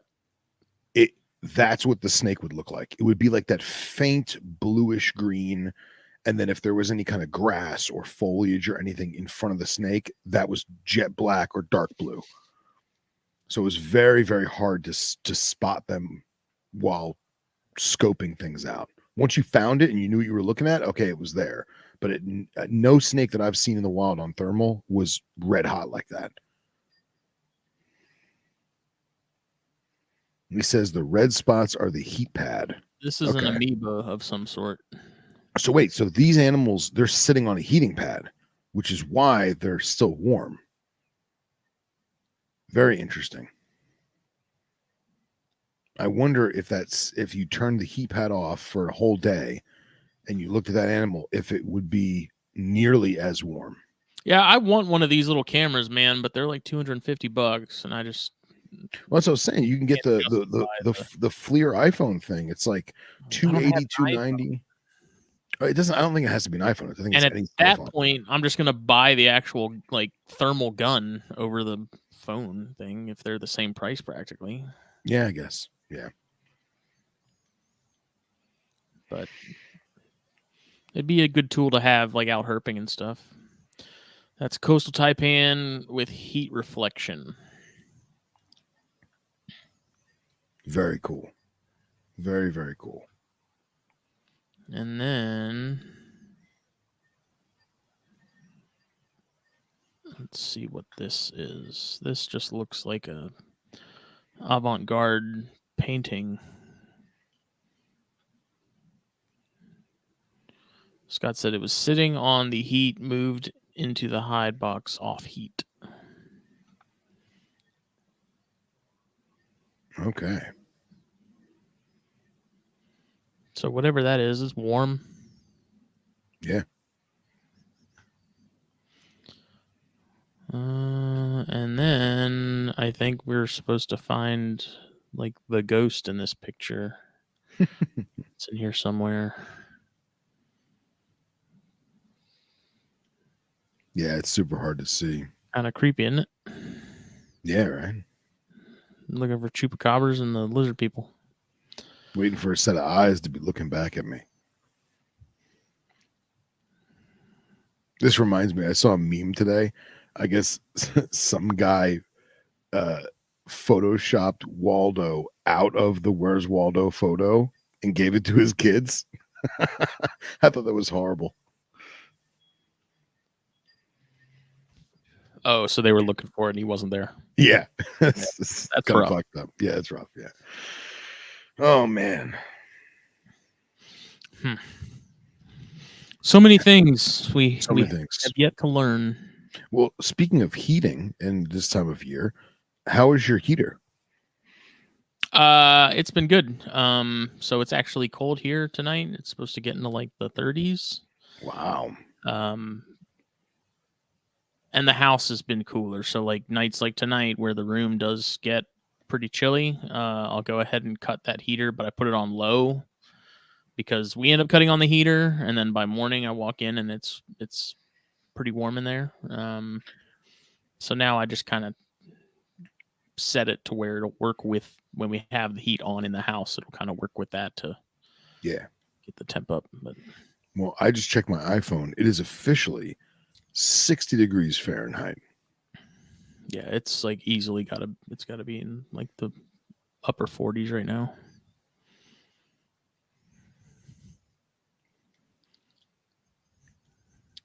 What's Scott saying? 16.1 yellow bottom left is a python curled up, retaining heat from basking all day. Go back 2 pictures and okay. Do you have that photo? Go back 2 pictures. That was one. Okay, let's see.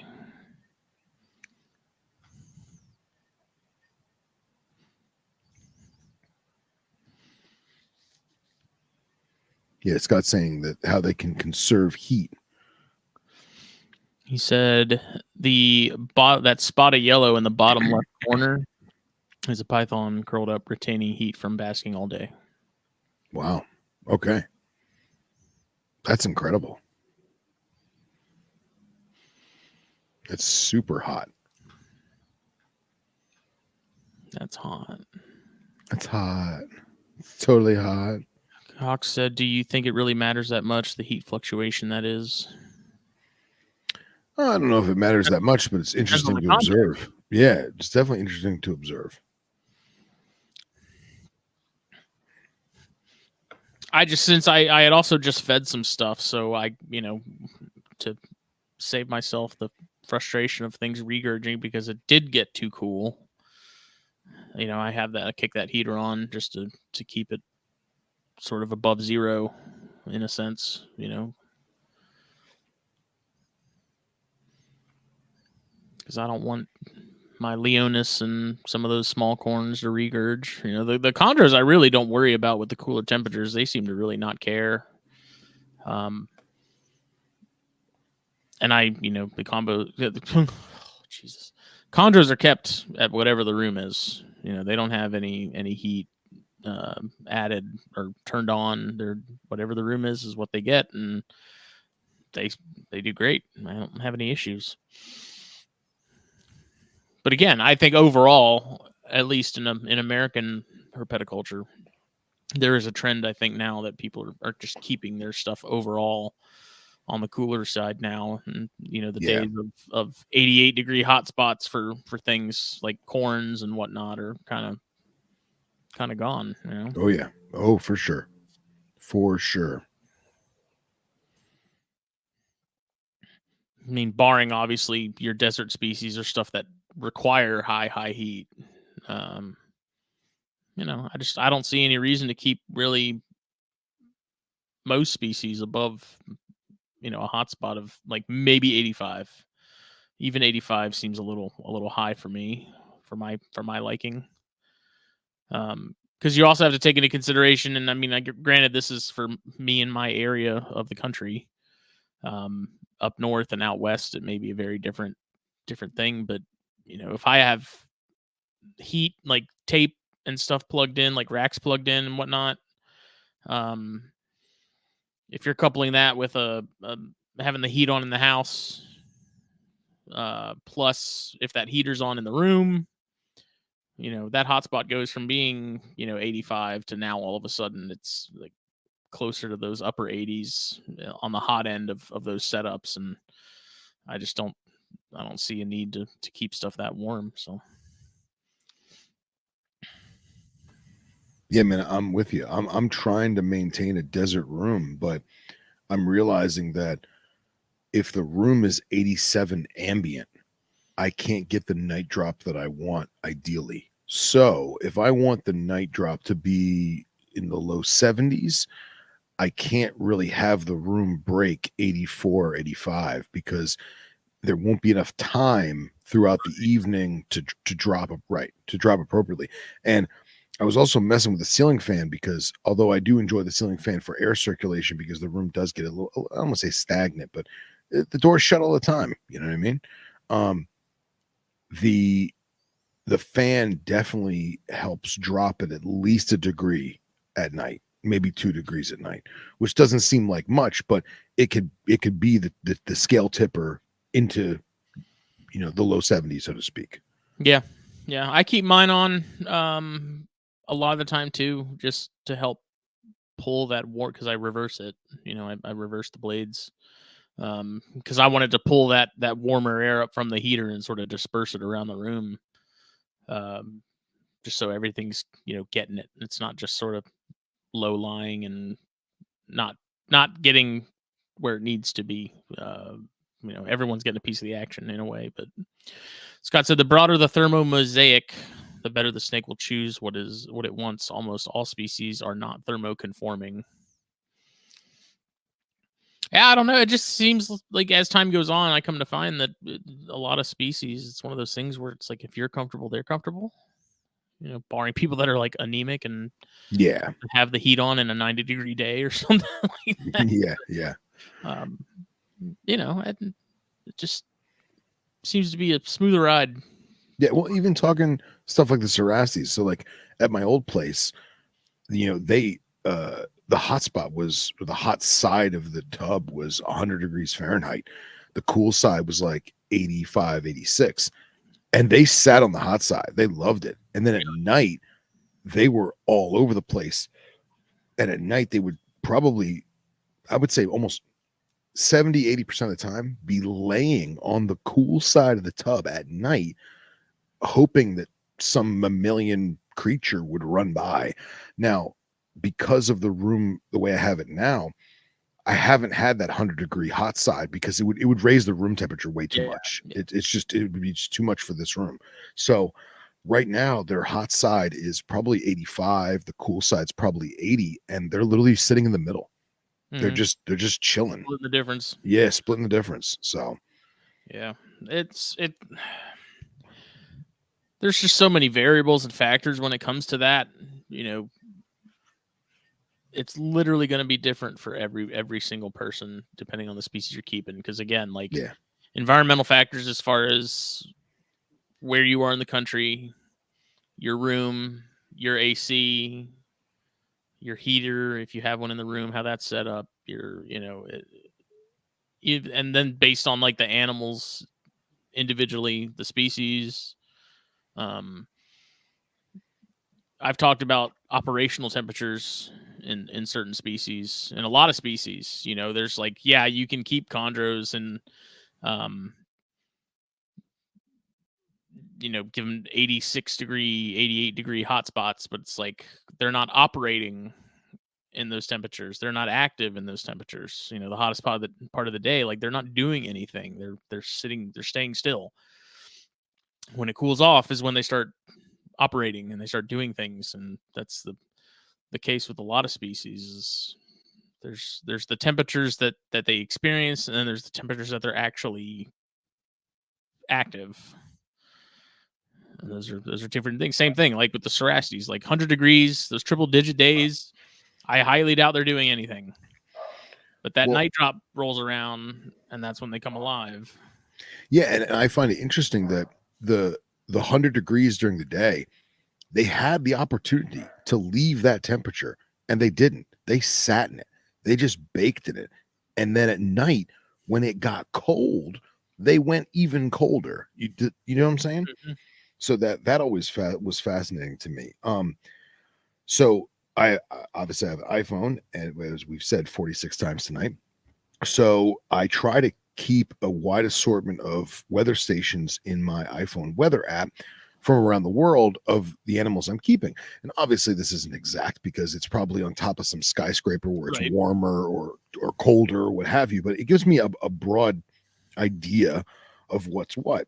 So for example, I'm pretty sure that my Fields Vipers are most likely western or southwestern Sinai locality just by looking at the color patterns and whatnot. So there's a weather station called Ovda Airport, which is literally just a friggin' airport. I don't even know. I guess it's an Egyptian government airport that allows people to refuel or maintenance or whatever. Because from what I gather, there's really not a lot of traffic there, so to speak. But today, and this is Egypt in the desert of the Sinai, right? Today, it's 50 degrees right now at night. It's what time is it there? Oh, it doesn't have the time of day. Yeah, it doesn't have the It's time of crazy day. early in the morning, right? So it's 9 hours ahead. Okay, so Yeah. It's 50 degrees at night and 69 during the day. But back in September, it was like 102, but 65 at night. mm-hmm. It's like major temp swings. Yeah, that's wild. Yeah, it's wild. And the humidity right now is 73, Which is also surprising because which is also surprising. I mean, it's still winter. You know, it's cooler. Cool weather is going to bring in more humidity. But yeah, in the middle of the desert, it's 73% right now. And let me see if I can get my world clock. Hold on. Valentine wants to know how deep the sand is that you're using the Cerastes. Not deep enough. I would love to give them a solid at least 8 to 12 inches of substrate. The containers aren't big enough. They're just not. There wouldn't be enough area for the animal. I can't remember who sent it to me. I want to say it was Doc Wyman. Somebody sent me recently, or it may have been Tyler, Canixus Tyler.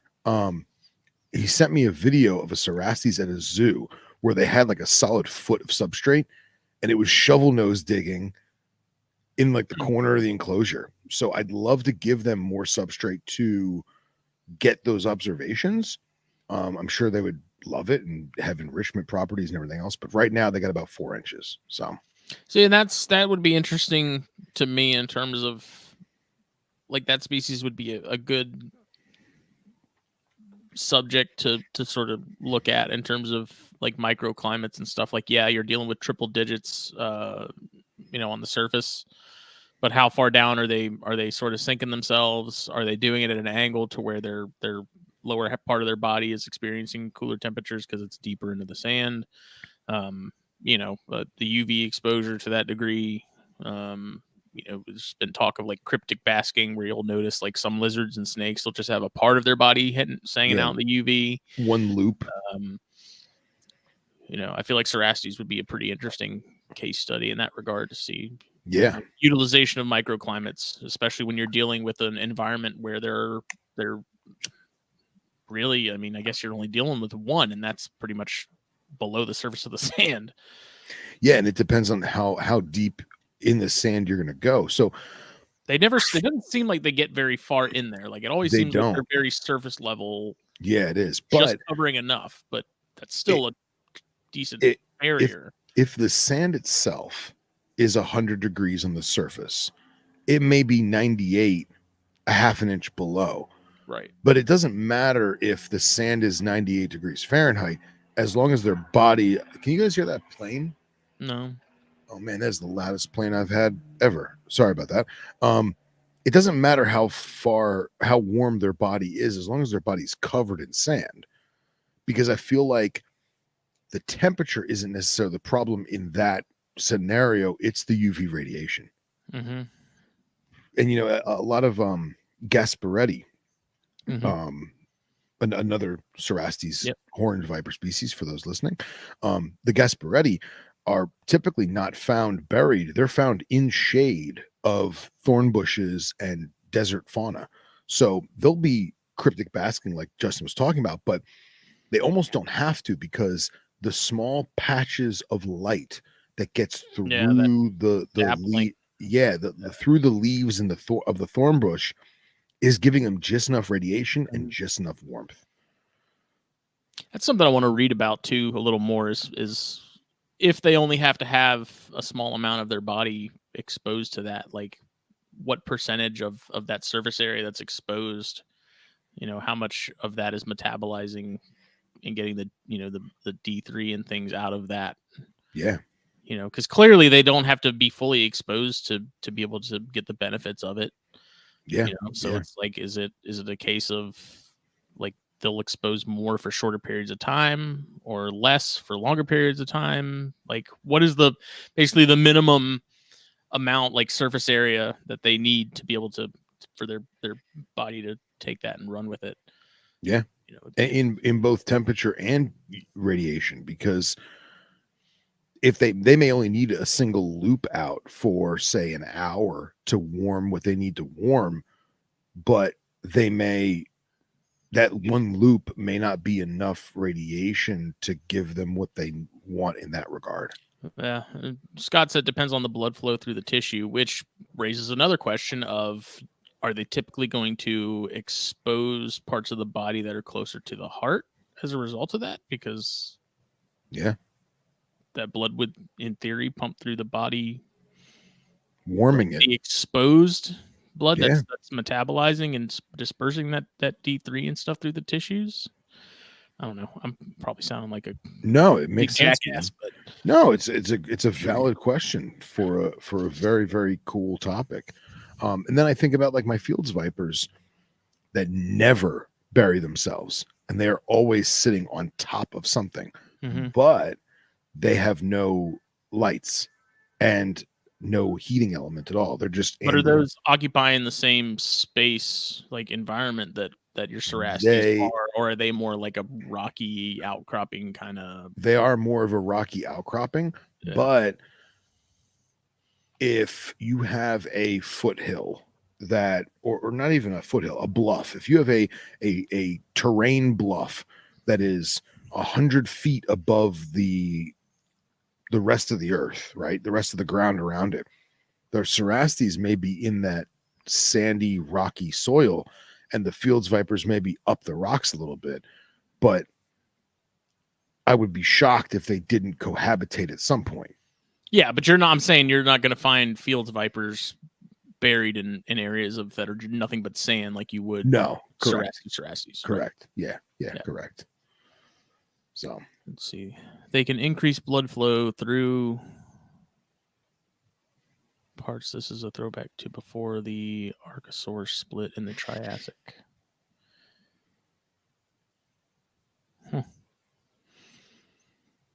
Yeah, I don't know. I wonder if they studied that, if they noticed that when they do expose parts of their body, if it is closer to the heart and things like that, for the sake of being able to disperse that through the body faster.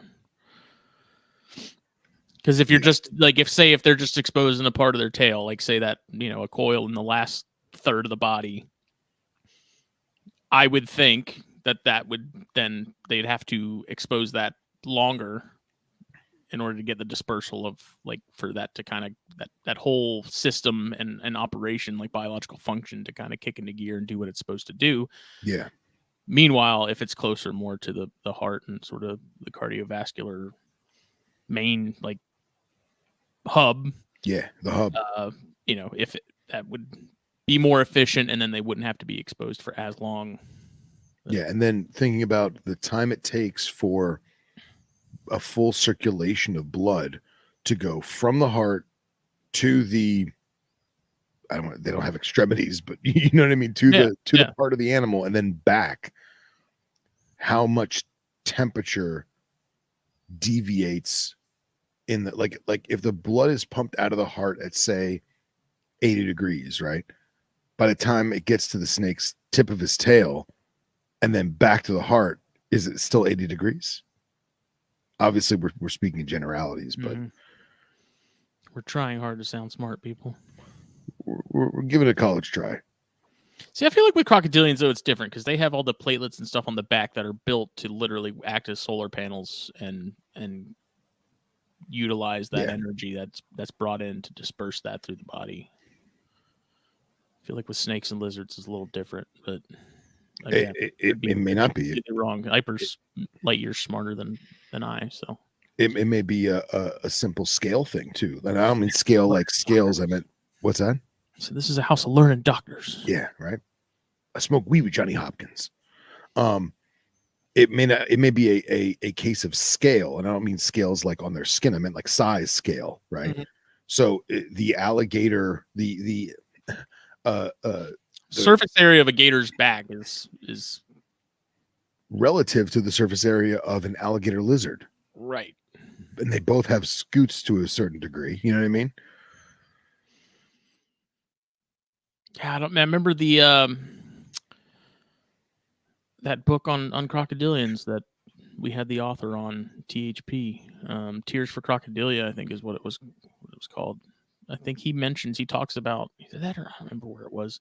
I read something that talked about those the plates on the back of alligators, that and how they do a lot more than just offer protection and stuff, but like they literally are like just powerhouses and solar panel basically for that animal, and they do a lot. There's way more to them than what you think. But more recently, the thermal camera footage of heat hitting the basking head of a lizard, you can see the whole lizard warm.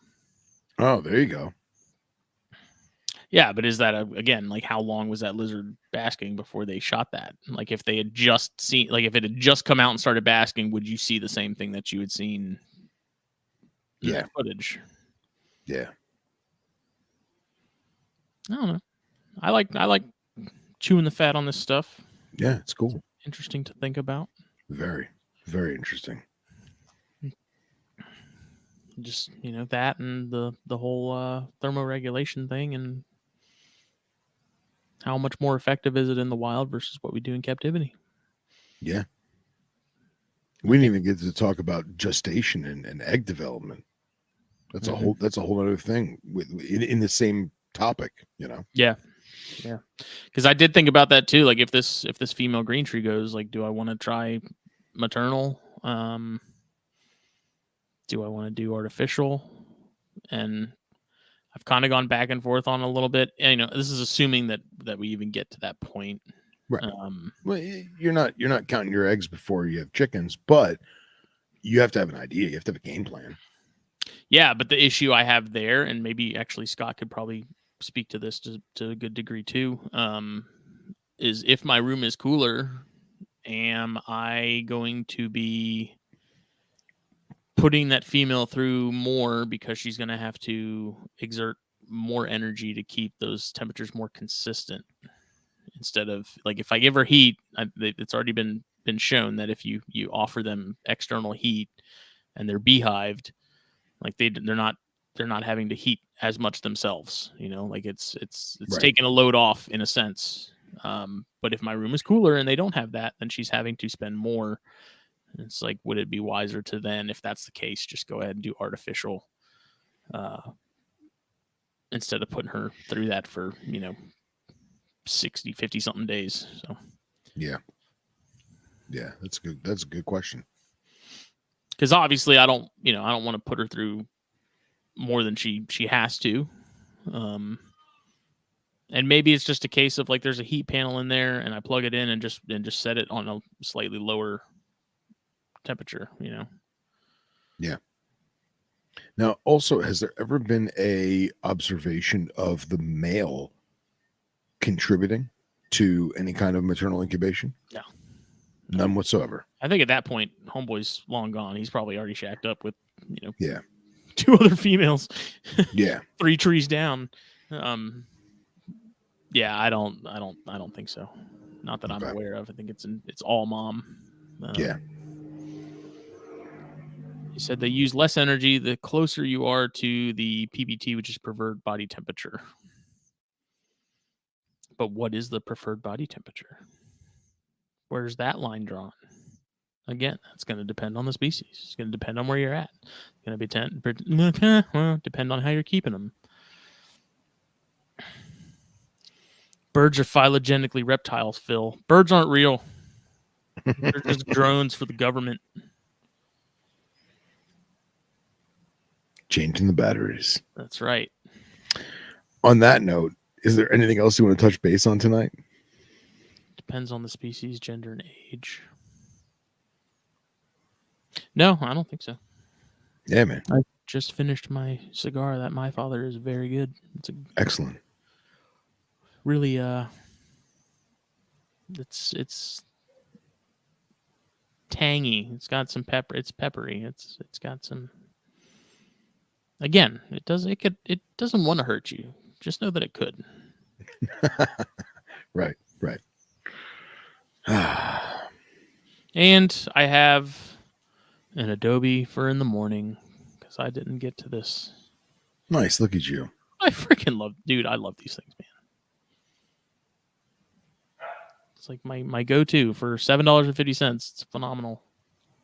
It's good. Phenomenal smoke. It's good. In this episode of Ask the Ipers. Yeah, I mean, again, like, this is the kind of stuff that if I can find the right people to write about it, I want to have that kind of stuff in the magazine. Yeah, absolutely. Which I got our industry spotlight piece back. Oh, nice. The person we have. My plan is to work on magazine stuff while I am gone in Tennessee. So good. We'll see. Excellent. I think we'll be back Thursday. Thursday might be our last episode of the year. I don't know, because we talked about people of the year, but I don't know. We didn't really finish that whole conversation. Yeah, we got to jump back in and see what's what. Figure that out. So sure, get that settled, and then figure out if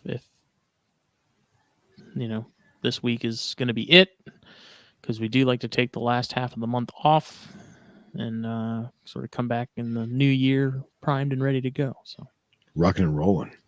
This episode, as always, is brought to you by BlackBoxCages.com. Use that code THN, get 10% off your order. Save yourself something. If you're near North Georgia, there's a pickup option. Save even more. You can use that code and save on shipping and just get them yourself.